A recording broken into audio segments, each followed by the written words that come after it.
Vamos a hablar un poco sobre los aspectos generales de las infecciones durante el periodo gestacional, por lo importante que es el periodo de embarazo para dos personas, tanto para la madre como para el niño.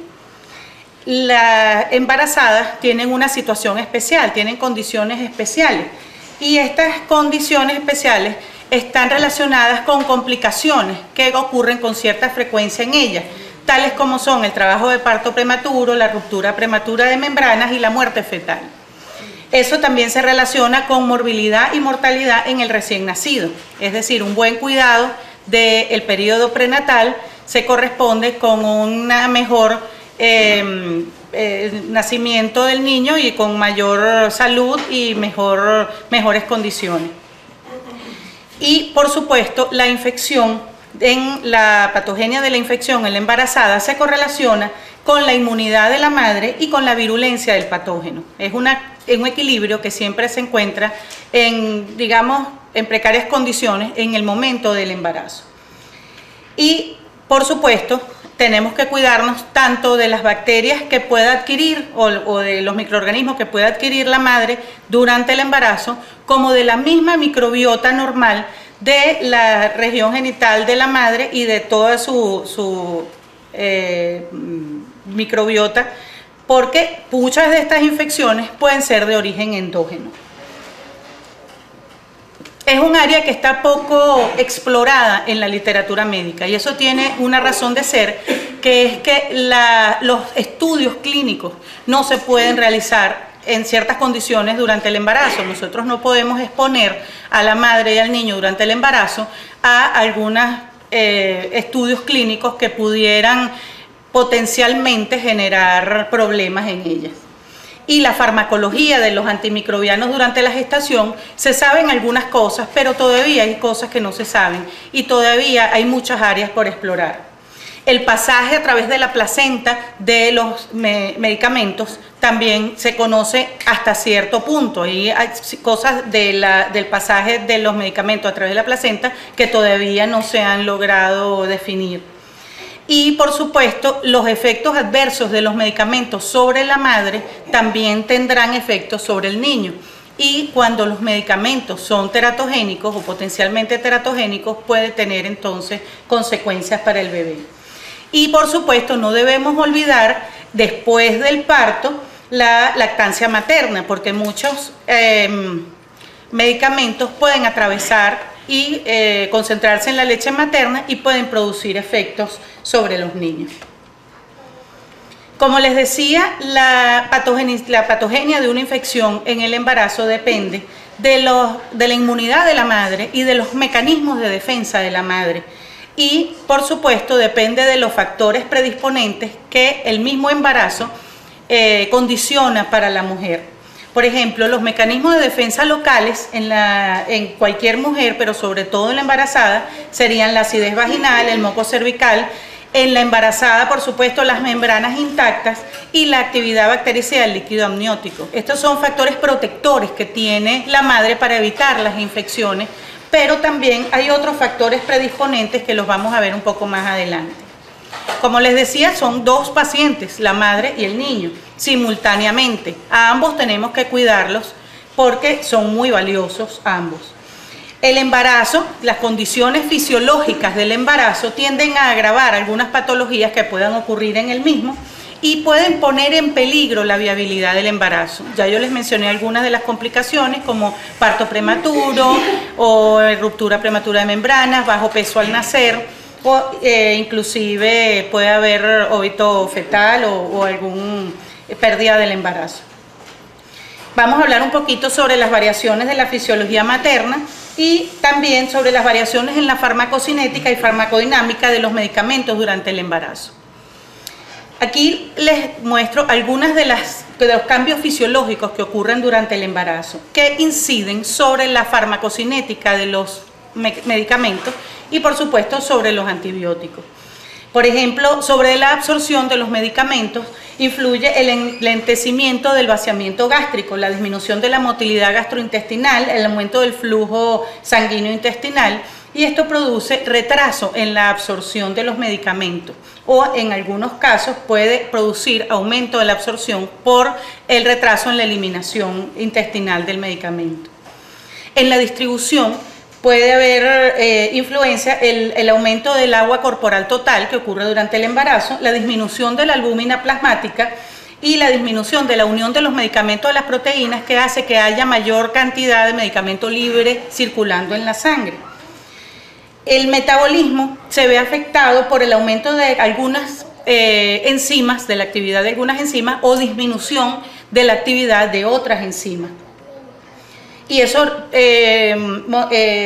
produce una modificación de los requerimientos de algunos antibióticos, que por ejemplo tengamos que aumentar algunas dosis o que disminuir algunas dosis. Y sobre la eliminación, como ya les decía, puede haber enlentecimiento de la eliminación intestinal, pero también hay un aumento de la filtración glomerular, por lo que los medicamentos se eliminan más rápidamente por el riñón. Estos cambios farmacocinéticos en el embarazo, como son la disminución de la motilidad gastrointestinal, de la secreción del ácido clorhídrico, de la velocidad del vaciado gástrico, también a nivel pulmonar se puede producir un aumento del flujo sanguíneo pulmonar e hiperventilación, y las variaciones en la distribución con un aumento de volumen plasmático y disminución de proteínas, la eliminación que produce alteraciones del metabolismo del medicamento, que produce que no aumente el metabolismo del primer paso, lo que es la circulación enterohepática. Se produce también el aumento de algunas hormonas como inductores enzimáticos y de los glucocorticoides. Y también se produce un aumento del flujo sanguíneo renal y de la tasa de filtración glomerular, lo que aumenta la excreción de los medicamentos. Pero también hay factores no dependientes de la madre que pueden producir alguna predisposición para la alteración de la farmacocinética. Por ejemplo, en la tercera o cuarta semana de gestación se produce la formación y el comienzo de la función de la placenta, que influye en el intercambio de sustancias entre la madre y el niño. Y también tiene que ver las propiedades físico-químicas del fármaco, como son su liposolubilidad, su grado de ionización, su peso molecular y la unión a proteínas plasmáticas. Y también no podemos dejar de lado la farmacocinética del medicamento en el feto, porque acuérdense que son dos pacientes y la madre tiene una farmacocinética y el feto o el niño tienen otra farmacocinética. El feto tiene menos proteínas que la madre y entonces la unión a proteínas, como hay un aumento de la droga libre en la sangre, el feto tiene menos proteínas que la madre y por supuesto va a tener mayor concentración del fármaco libre, y además estas proteínas que el feto tienen menos afinidad por los medicamentos, lo cual también contribuye al aumento de la concentración del fármaco libre. Con relación a los antimicrobianos, que es lo que nos compete en el día de hoy sobre todo, también hay las mismas alteraciones que hemos visto durante el embarazo con relación a la farmacocinética de estos antibióticos. Entonces eso hace que en los antimicrobianos haya un mayor volumen de distribución durante la gestación, un incremento del volumen plasmático, un aclaramiento más rápido de estos antimicrobianos y reducción en la vida media de algunos de ellos, como la piperacilina, ponemos el ejemplo, y que eso se extiende hasta el puerperio. Esto hace que haya una menor concentración sérica de los antimicrobianos, que sea posible que tengamos que corregir algunas dosis durante la gestación, que por ejemplo haya más dosis más altas de ampicilina y piperacilina que sean requeridas para que haya igual eficacia. Y con relación a los carbapenem se ve que hay una reducción cerca del 33% en los niveles plasmáticos. Esto todo se ha encontrado de forma, digamos, anecdótica cuando es necesario utilizar los fármacos en las embarazadas y se ha monitorizado el efecto que tienen los fármacos sobre ellas. Y esto trae que, como no hay buenos estudios controlados sobre la utilidad y sobre las características farmacológicas de los medicamentos en la embarazada, lo que tenemos es una información recolectada sobre los casos que han ocurrido. Y entonces hay parámetros que ha sido muy difícil medir, sobre todo relacionados con la eficacia de los antimicrobianos, como el perfil de concentración y tiempo, la relación de pico sobre MIC, de área bajo la curva sobre MIC, el tiempo de concentración sérica sobre MIC, que son parámetros importantes para nosotros medir la eficacia de los antibióticos. Y eso hace que nosotros muchos de los tratamientos antimicrobianos que le colocamos a las pacientes embarazadas tengamos que monitorizarlo mucho más de cerca, porque empíricamente se supone que deberían ser efectivos, pero que hay muchas condiciones que nos alteran esta eficacia. También tenemos que tomar en cuenta las categorías de la FDA sobre el riesgo de teratogenicidad de los medicamentos. Si lo vemos, esta clasificación A es aquella que no tiene ningún riesgo en estudios controlados. Por supuesto, en embarazadas esto no es posible.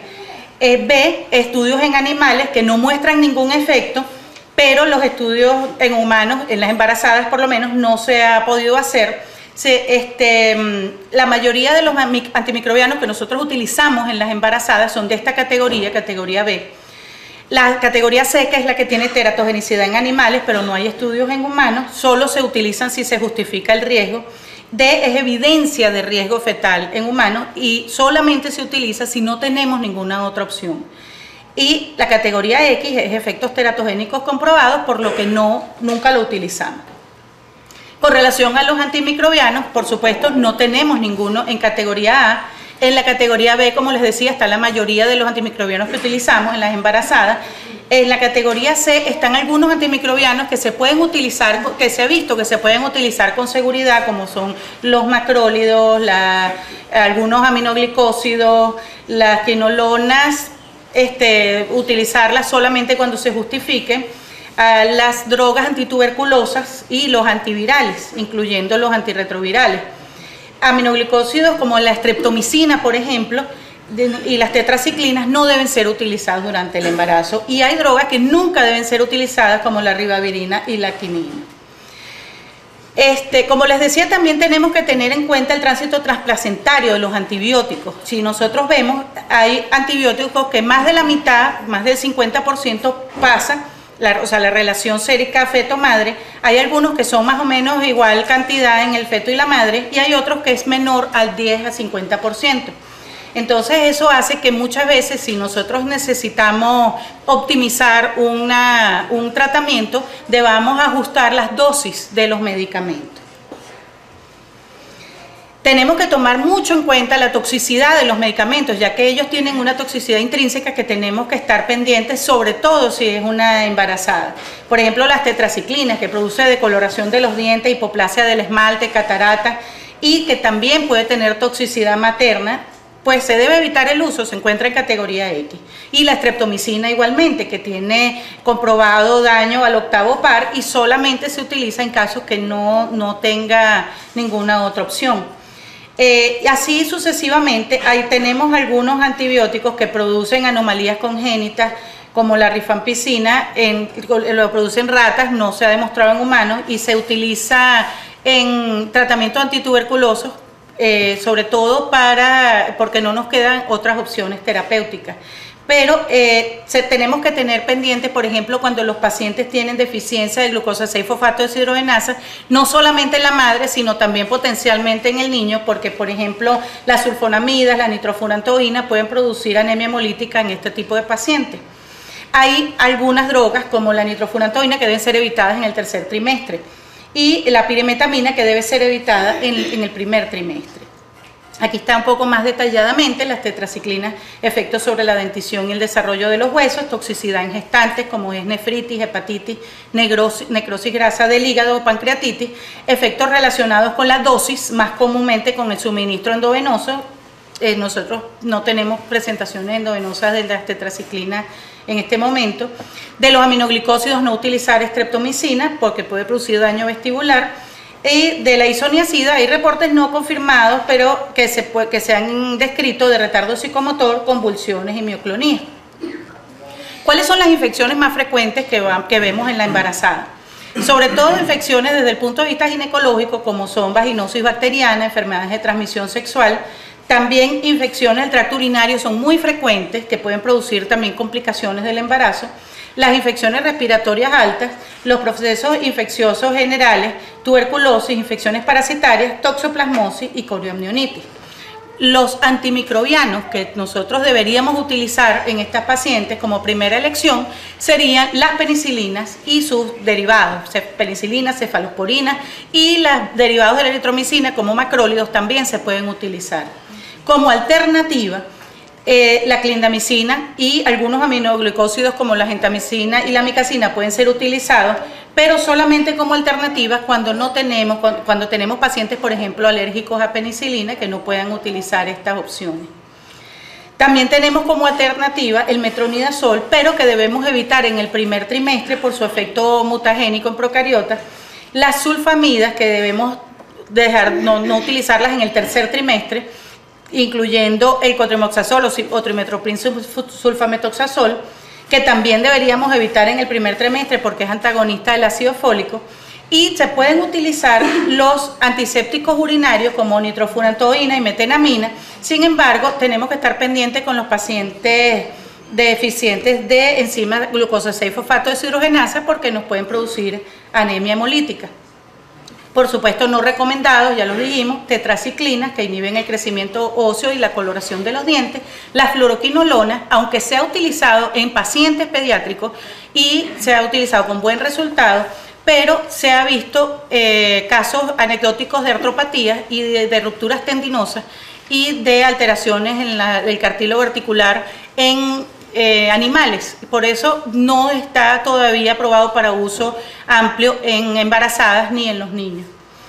El cloranfenicol es muy buen antibiótico, sin embargo puede producir síndrome de niño gris al final de la gestación, no debe ser utilizado en el tercer trimestre. Se pueden utilizar los antibióticos por vía tópica, también bacitracina, polimixina, el metronidazol, todos ellos.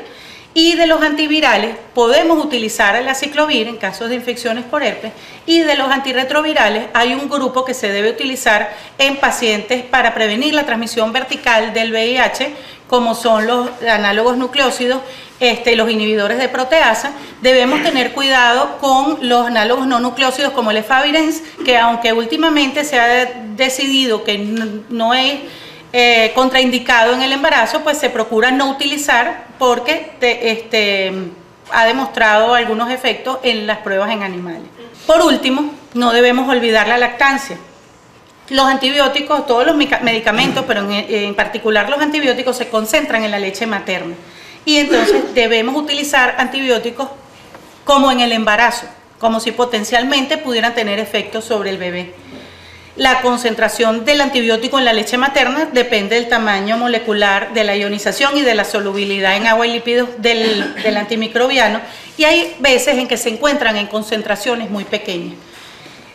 Por ejemplo, los derivados del ácido anhidríxico en pacientes deficientes de glucosa 6-fosfato deshidrogenasa deben ser monitorizados por el efecto de la anemia hemolítica, igual que las sulfas, que también pueden producir kernícteros, y las tetraciclinas en ningún momento se deben utilizar durante la lactancia, ya que son excretadas por la leche y pueden producir todos los efectos que ya hemos mencionado. Por último, vamos a hablar sobre la prevención de infecciones en el embarazo, ya que el mejor tratamiento es la prevención. Debemos colocar vacunas durante el embarazo a las madres como rubeola, varicela, hepatitis B, tétanos, influenza, VPH. Bueno, la VPH debería haber estado colocada desde antes del embarazo.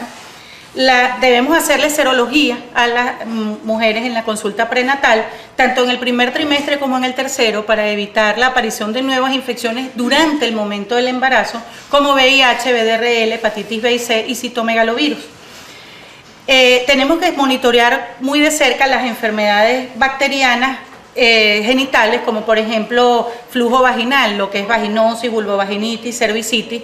Debemos hacerle urocultivo a las pacientes para evitar las infecciones urinarias e inclusive las bacteriurias asintomáticas, que deben ser tratadas, es una de las indicaciones formales para el tratamiento con antibióticos. Y por supuesto un cultivo para Streptococcus agalactiae, que se ha visto que es uno de los que más frecuentemente produce la sepsis neonatal y la fiebre puerperal. Monitoreo para toxoplasmosis y tener pendiente entrenar a la mujer para que trate de no estar en contacto con nuevos animales, para que cocine bien las carnes, para que lave bien los alimentos y para usar guantes si se encuentra en contacto con tierra, si hace jardinería, etcétera, para evitar nuevas infecciones por toxoplasma, que son las que producen las complicaciones en el embarazo. Como conclusiones, podemos decir que las infecciones durante el embarazo producen un aumento de la morbimortalidad tanto de la madre como del niño, que falta mucha información acerca del tratamiento de las infecciones en este grupo de pacientes, que es muy importante tener en cuenta los efectos adversos y la teratogenicidad de las drogas y que el mejor tratamiento es la prevención. Muchas gracias.